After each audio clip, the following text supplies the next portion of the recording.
We had some new lows over the weekend with the MAGA gang desperately trying to characterize this kid who murdered Charlie Kirk as anything other than one of them. I think there are fake people on the payroll.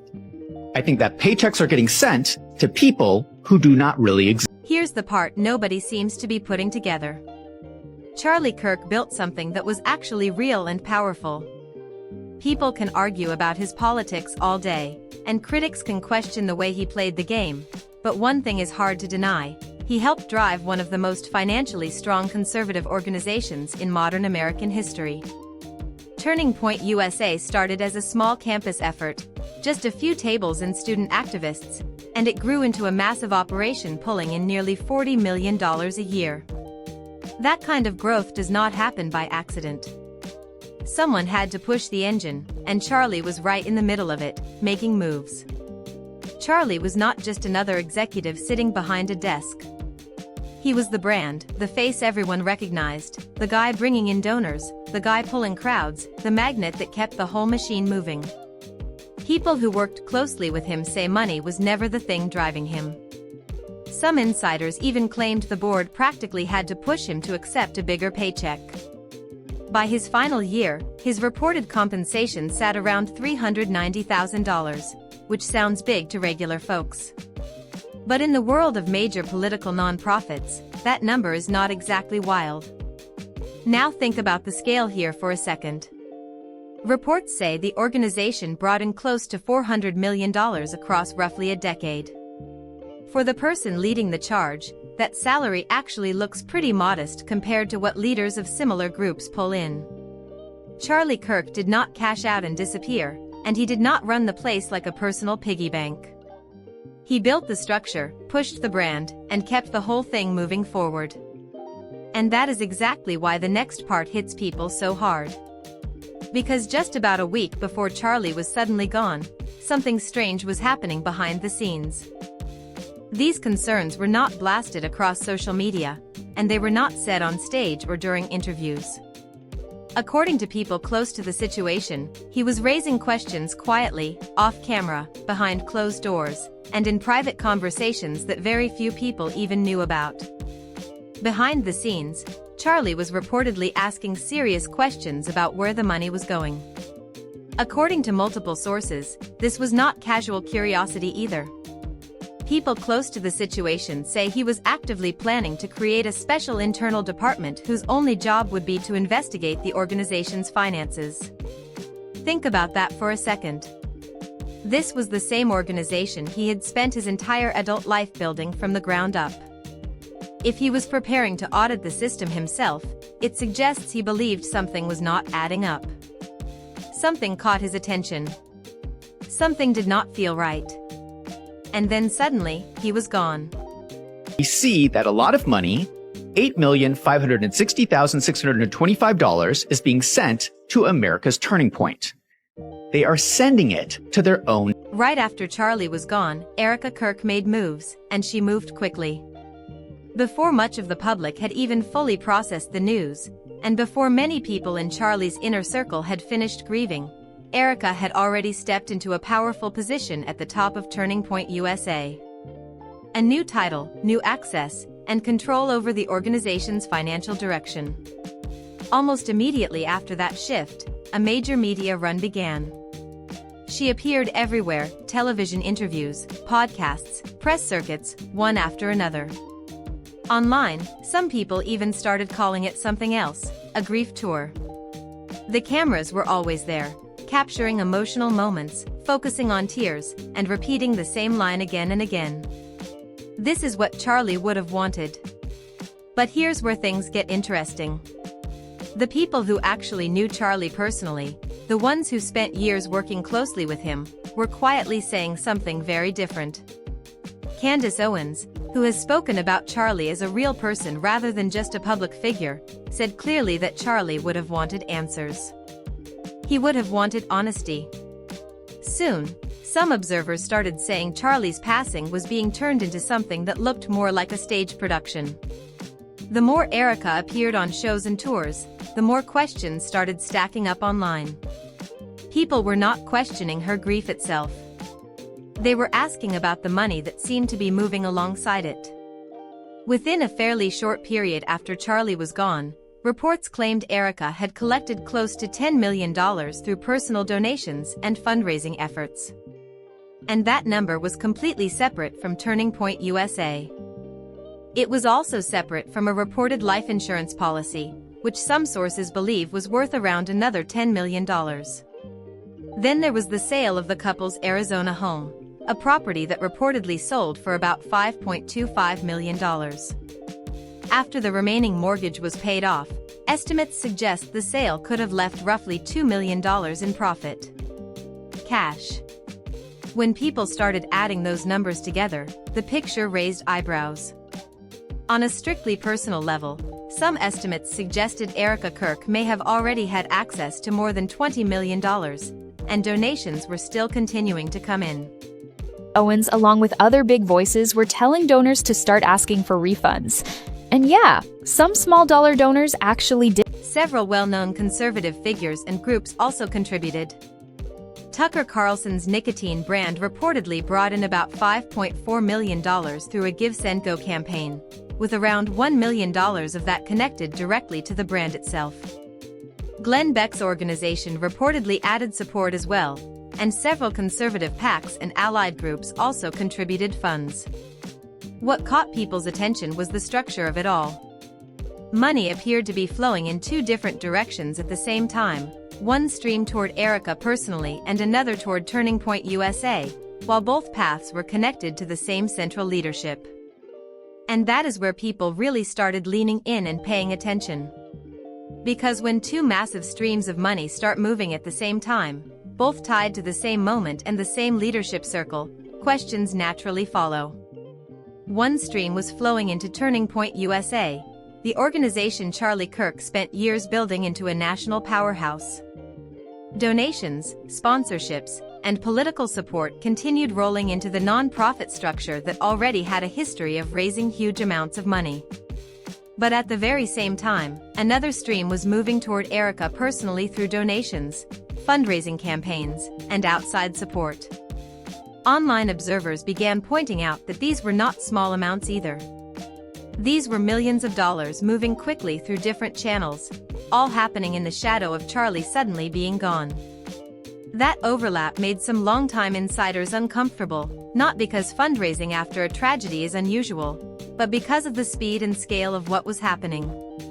Some people close to the movement quietly started asking whether anyone was looking closely at how everything was being organized behind the scenes. And remember, this was happening at the same time reports suggested Charlie had recently been asking questions about the organization's finances himself. That detail kept resurfacing in conversations. If he was already concerned about where money was going, then the sudden surge of donations and financial shifts afterward made the situation look even more complicated to those watching from the inside. And the situation did not stop with cash donations. Beyond the money people were talking about publicly, there were also the business assets Charlie had built during his career. Charlie's for-profit ventures, including Resolute Media Group and Charlie Kirk LLC, reportedly transferred under Erika's control.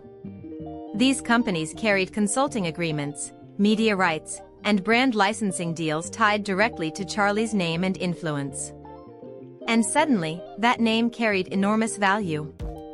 Some observers even pointed out that the brand built around Charlie was now generating attention and revenue in ways that looked even bigger after he was gone. That raised another wave of questions from donors and supporters. Many people had originally donated to Turning Point USA, believing their money was funding conservative student activism on college campuses.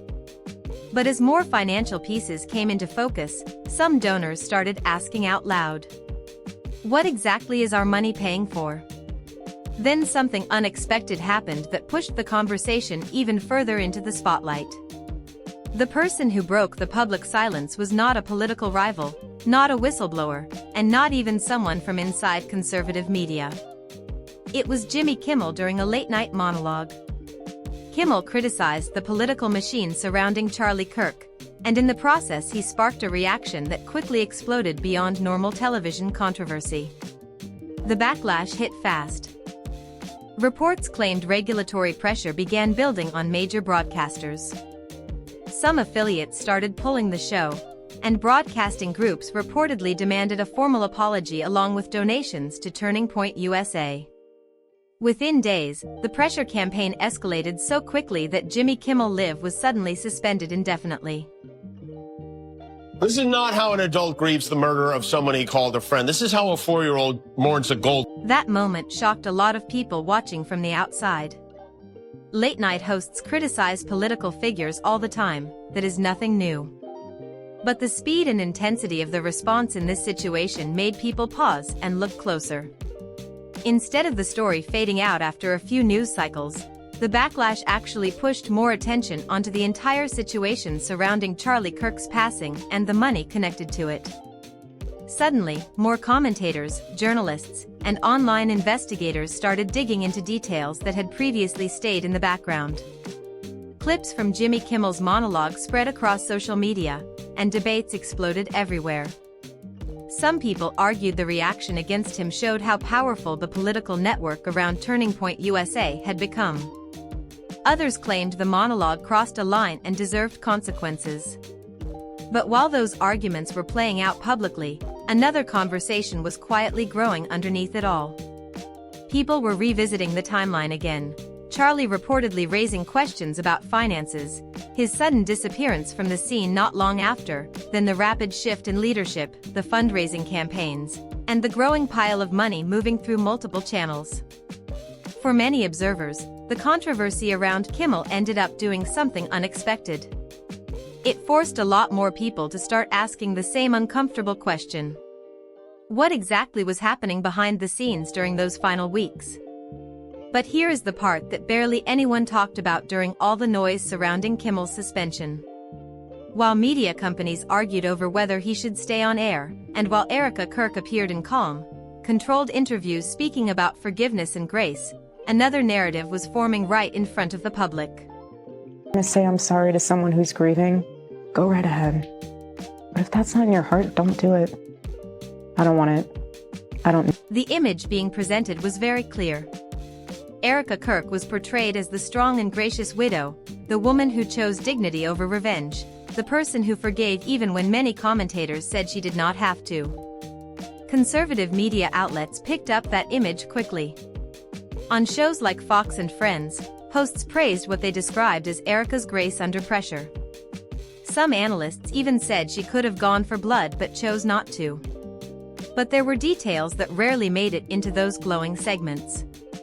By that point, Erika had reportedly already secured millions in donations, taken control of leadership connected to a major nonprofit, and stepped into the center of an organization that was now facing growing federal attention.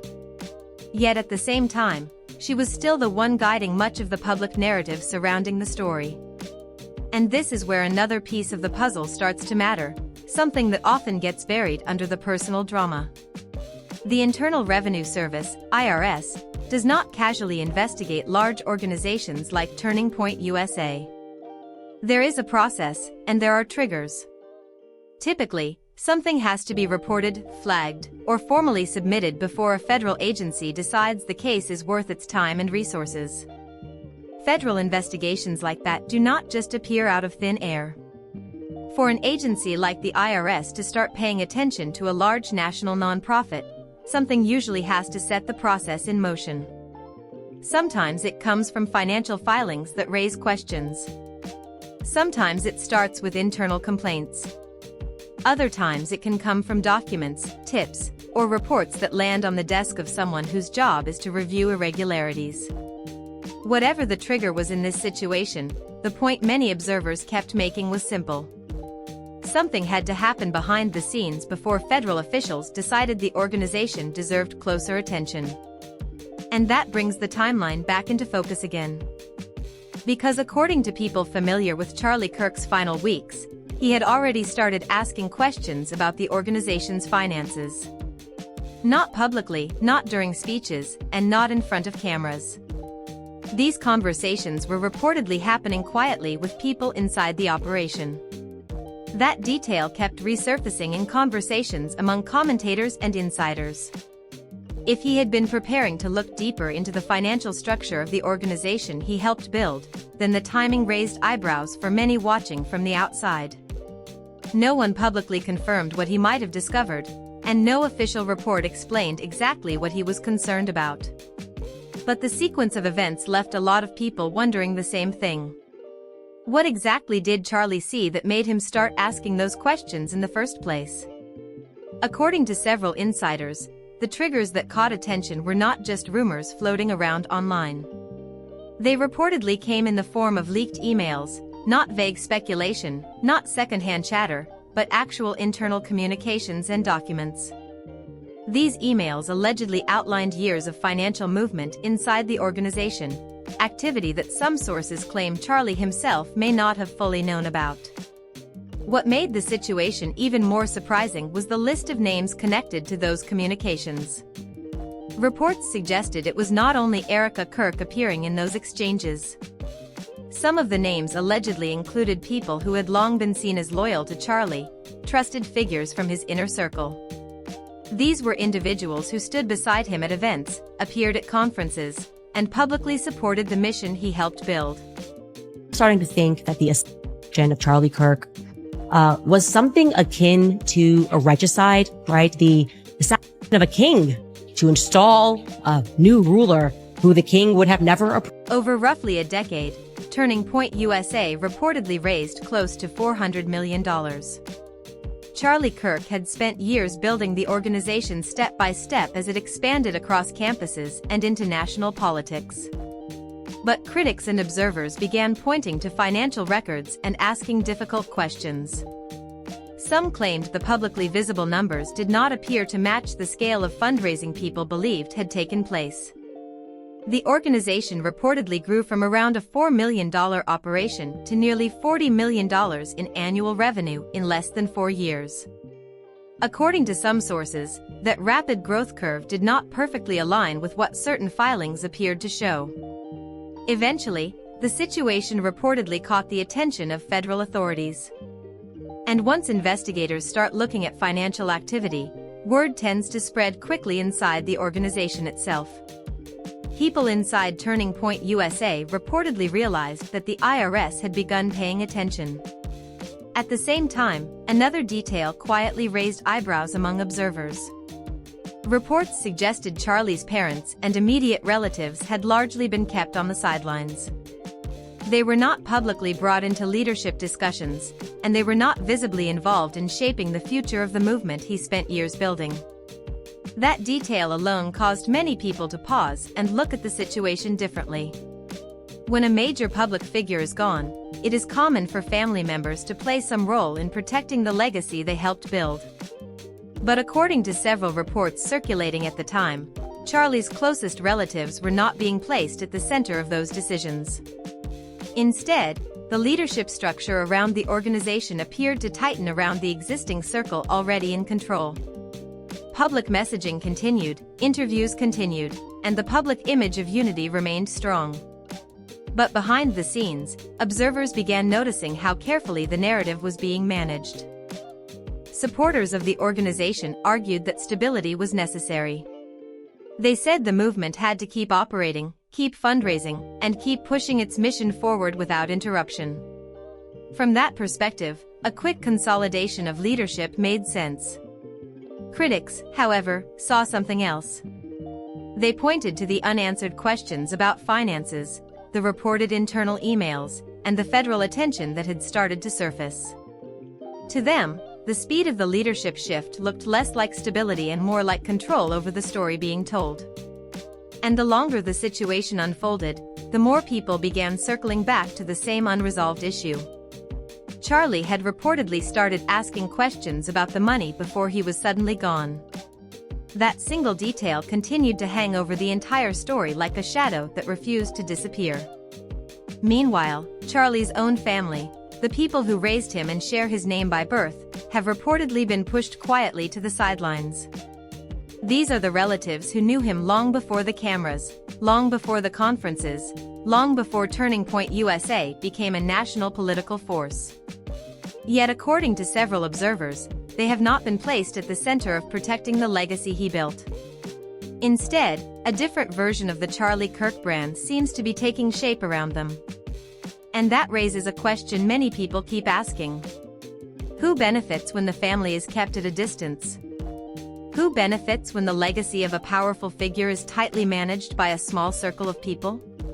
Claims she found out about Charlie's death from Mikey McCoy, his chief of staff. But the footage of that moment doesn't line up. When Mikey is seen making that call, he wouldn't have had confirmation that Charlie was dead yet. Here are the pieces that many reports agree on without speculation. Charlie Kirk helped build an organization that raised hundreds of millions of dollars over the years. Despite that scale, his personal salary was widely described as relatively modest for someone running an operation of that size. According to sources close to the situation, he had begun raising concerns about the organization's finances.